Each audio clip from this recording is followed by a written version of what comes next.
آج بھی حضرت کے وسیلے سے آدمی جو چاہے طلب کر سکتا ہے۔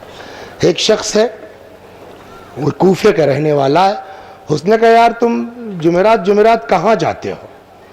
تو اس نے کہا کہ ہم نجف جاتے ہیں زیارت کے لیے۔ تو کہنے لگا بھائی اب کی جمعرات کو یار ہم کو بھی لیتے چلنا۔ چلو۔ اب وہ انتظار کرتا رہا، جب نہیں آیا تو اس کے گھر چلا گیا۔ گھر والوں نے کہا کہ وہ تو گئے زیارت کے لیے۔ کہنے لگے صاحب طے ہوا تھا کہ جو ہے وہ ساتھ، بھول گئے ہوں گے۔ اس نے سوچا یار جب نیت کر چکے ہیں تو چلو اکیلے ہی چلتے ہیں۔ یہ جیسے ہی کوفے سے باہر نکلا تو کوفے کے باہر ایک کنواں تھا، وہاں وہ غسل کر رہا تھا زیارت کا، اس کا ساتھی جس سے طے تھا۔ اب جیسے اس نے اس کو دیکھا تو وہ یوں یوں کرنے لگا، اپنا پیچھے کوئی زخم تھا پیٹھ پر، اس کو چھپانے کے چکر میں آ گیا۔ اس نے کہا اے سنو، چھپاؤ مت، میں نے دیکھ لیا ہے۔ اس آدمی کا واسطہ جس کی زیارت کو جا رہے ہو، اس کا قصہ کیا ہے، یہ زخم کیسا ہے؟ اس نے کہا جانتے ہو آج میں جو ہر جمعرات کو مولا کی زیارت کو جاتا ہوں تو میں کوئی بہت اچھا آدمی نہیں تھا، لوٹ مار شراب کباب یہ سب ہم لوگوں کا کام تھا۔ 8-10 دوست تھے ہم لوگ، اور وہ سب جو ہے وہ ایک کے یہاں اکٹھا ہوتے تھے، وہاں اپنا رات بھر یہی سب چلتا تھا۔ کہ ایک دن صاحب آدھی رات کو نشے میں دھت میں گھر آیا تو میری بیوی نے مجھ کو تلوار پکڑا دی۔ کیا ہے؟ کہا کل اپنے گھر کا نمبر ہے، جاؤ کچھ لوٹ پاٹ کر لے آؤ، کل کیا پکے گا۔ خیر صاحب وہ نشے کے عالم میں تلوار لے کے آیا، خیال ہوا کہ یار آج جمعرات ہے، تو وہ کوفے اور نجف کے راستے میں کھڑا ہو گیا کہ کوئی نہ کوئی زائر تو پھنس ہی جائے گا، آج جمعرات ہے۔ تو میں صاحب وہاں کھڑا ہو گیا، اتنے میں سایہ سا محسوس ہوا، بجلی چمکی، دیکھا 2 عورتیں چلی آ رہی ہیں۔ میں نے کہا یہ بڑھیا ہوا کہ ایک مرد آسانی سے 2 عورتوں پر قابو پا سکتا ہے، چھین چھان لیں گے۔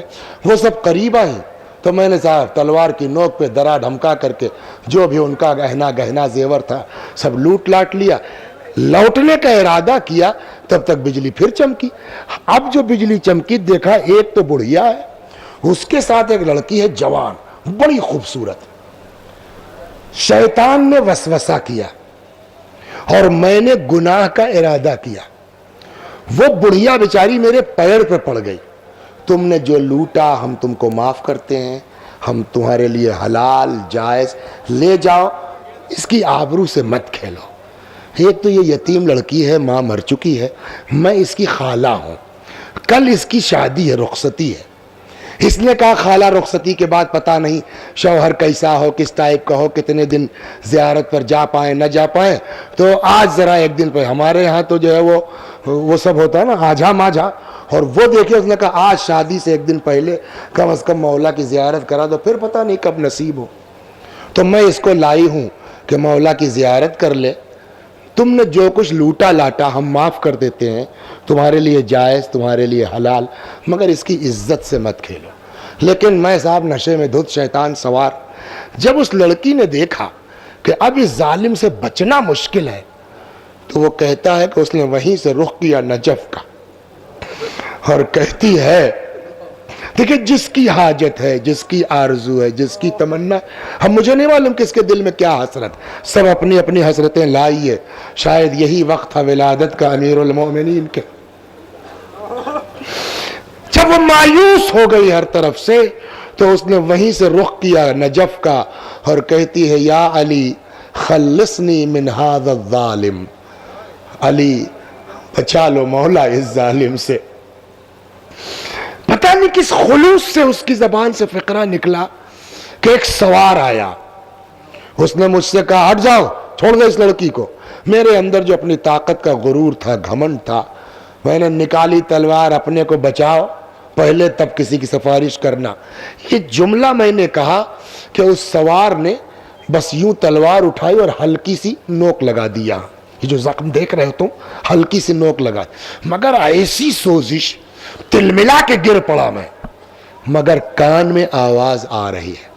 جیسے ہی میں گر پڑا تو وہ بیچاری عورتیں جو تھیں دونوں خالہ بھانجی، انہوں نے رکاب پکڑ لی گھوڑے کی، جہاں تم نے اتنا احسان کیا ہے اتنا اور کر دو، ہم کو نجف تک پہنچا دو۔ کیوں؟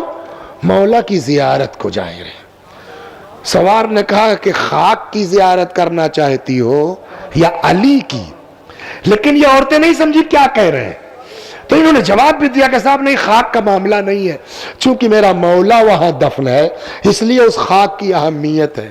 تب سوار نے کہا واپس چلی جاؤ، علی نے تمہاری زیارت قبول کر لی، علی نے تمہاری زیارت قبول کر لی۔